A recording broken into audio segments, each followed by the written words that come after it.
Hi everyone, I'm meteorologist Rusty McCranie, and welcome to Weather Express. It's your weather in 5 minutes. Start the clock.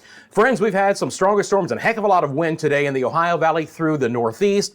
We have some flooding going on right now in portions of New Mexico, and the latest on Invest 93L. We'll get started with this cold front slicing through the Ohio Valley and into the Northeast and New England. The big story along this front today has actually been the wind that we've seen. I'm going to put the wind gusts on, and especially along the lake fronts from the Erie area up towards Buffalo, you're seeing winds of 45, 50, even 60 mile-an-hour wind gusts. So all the lake advisories you would expect for that kind of wind are fully in effect for the remainder of the day. The thunderstorms themselves continue to push off towards the east. We've had a couple of special weather statements and one severe thunderstorm warning for the southern sides of Maine.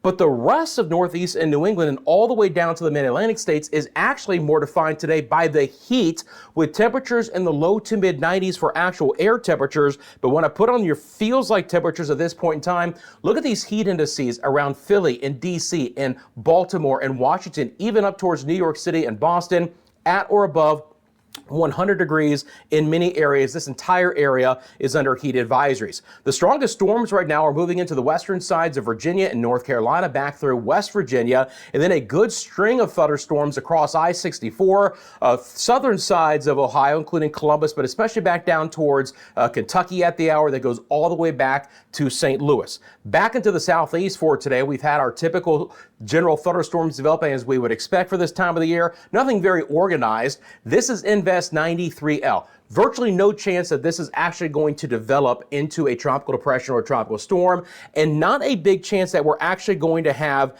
any significant flooding. Now, there could still be some heavier rain in southeast sides of Louisiana and more isolated flooding, but nothing too widespread. You'll note that there's some nice strong thunderstorms over the Baton Rouge area and I-10. I do expect these thunderstorms to get into southwest Louisiana and coastal Texas towards Houston and Galveston, but not to the hill country of Texas, not to add to the flooding problems that they have had there lately. This should weaken and die out before that. Now, we're getting some thunderstorms developing up in portions of southern and central sides of Mississippi, and it's good news because look at the heat. These feels like temperatures are even hotter than what they're seeing across the East Coast. 105, 110, even up to 112 in a couple of areas. Yes, there are heat advisories there as well. It's hot in Texas, as you would expect. One area that is going to see some significant flooding today is New Mexico. We have strong thunderstorms developing in the higher terrain in northern New Mexico and south of Albuquerque. So from Taos to Albuquerque and south, widespread heavier rain, higher elevations leading to significant runoff.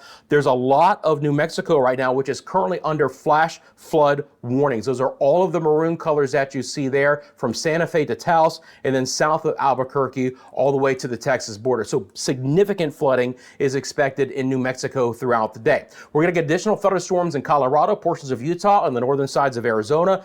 Elsewhere, the West Coast looks absolutely fantastic. When I zoom in a little bit here, right along the coastline, you've got some temperatures near Eureka, California, and the coastal areas of Oregon with daytime highs today that are only in the 50s. So these are all the heat advisories again for the Mid-South, all the heat advisories that are currently in effect for the Mid-Atlantic states as well. Risk for severe storms will redevelop later today in Big Sky Country and the thunderstorms that I've already talked about in portions of New England. Let's get back into the models. I'm going to bring up the HER model. It's our high resolution rapid refresh. As I do so, thanks for taking a quick second and liking and subscribing to the channel. Now later today and overnight, we're going to get some stronger thunderstorms western sides of the Great Lakes that will move into the Midwest. So Minnesota, Wisconsin, Iowa, the northern sides of Illinois, including Chicago, could see some strong to severe storms. We'll continue to see storms develop across portions of Missouri and into the Tennessee Valley and the Mid-Atlantic states and the Ohio Valley, but those are more disorganized and stronger storms rather than severe.